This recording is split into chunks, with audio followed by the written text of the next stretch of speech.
बनारस के लोग इतने बड़े दिल वाले हैं कि आपको बाहरी नहीं कहेंगे।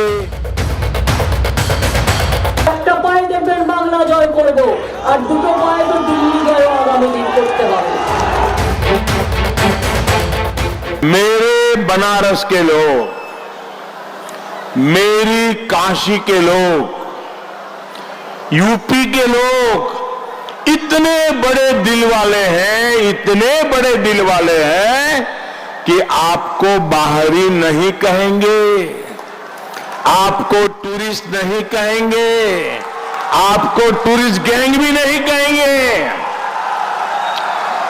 मेरी काशी के लोगों का दिल भी बंगाल के लोगों की तरह बहुत विशाल है। ইলেকশনের আগে আমার পাটা চোট করে দিল ইচ্ছা করে, যাতে আমি ইলেকশনে বেরোতে না পারি।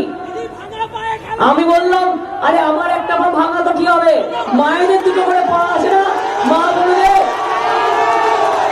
ওই একটা পায়ে আমি যা করে বেড়াচ্ছি, ওই একটা পায়ে দেখবেন বাংলা জয় করব আর দুটো পায়ে তো দিল্লি জয় আগামী দিন করতে হবে। पश्चिम बंगाल में मंगलवार को तीसरे चरण का मतदान जारी है।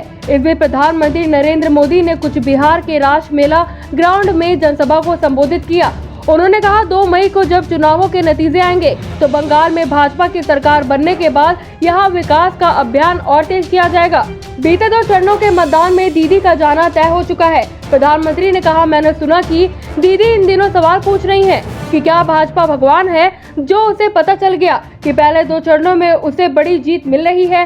आदरणीय दीदी, ओ दीदी, हम तो मामूली इंसान हैं और ईश्वर की आज्ञा से उनके आशीर्वाद से देश सेवा में लगे हैं। चुनाव आयोग का हमला देते हुए प्रधानमंत्री ने कहा, दीदी ने चुनाव आयोग ने चुनाव करारा आपको 2 बार मुख्यमंत्री बनाया। आज आपको चुनाव आयोग से ही दिक्कत होने लग गई।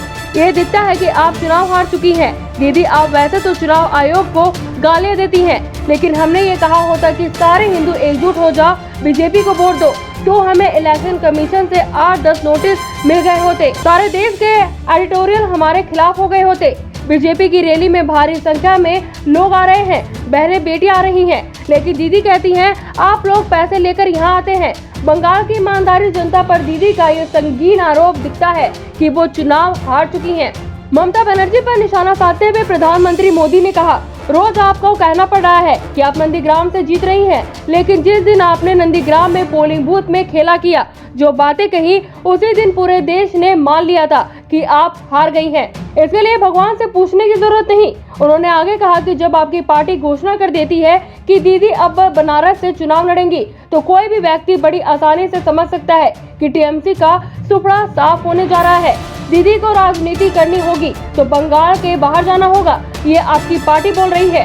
प्रधानमंत्री ने कहा कि दीदी, आपका गुस्सा, आपकी नाराजगी, आपका व्यवहार, आपकी बाड़ी, इन सबको देखकर एक बच्चा भी बता सकता है कि दीदी आप चुनाव हार चुकी हैं। उन्होंने कहा, चुनाव में कौन हार रहा है, कौन जीत रहा है, ये पता करने के लिए भगवान को कष्ट देने की जरूरत नहीं। जनता जनार्दन ही भगवान का रूप होती है। जनता जनार्दन को देखकर ही पता लग जाता है कि हवा का रुख क्या है। आपका आशीर्वाद मेरे लिए बहुत बड़ी ताकत है। आप जो आज प्यार से दे रहे हैं, 2 मई के बाद बीजेपी सरकार बनने के बाद मैं ये प्यार ब्याज समेत इस इलाके का विकास करके लौटाऊंगा। इसके बाद वे हावड़ा के डूमरजोला में भाजपा रैली में शामिल होंगे और जनता को संबोधित करेंगे। एक और प्रधानमंत्री मोदी यहाँ पर एक के बाद एक चुनावी रैलियां कर रहे हैं, तो मुख्यमंत्री ममता बनर्जी भी इसमें कसर नहीं छोड़ना चाहती और जमकर चुनाव प्रचार में जुटी हैं।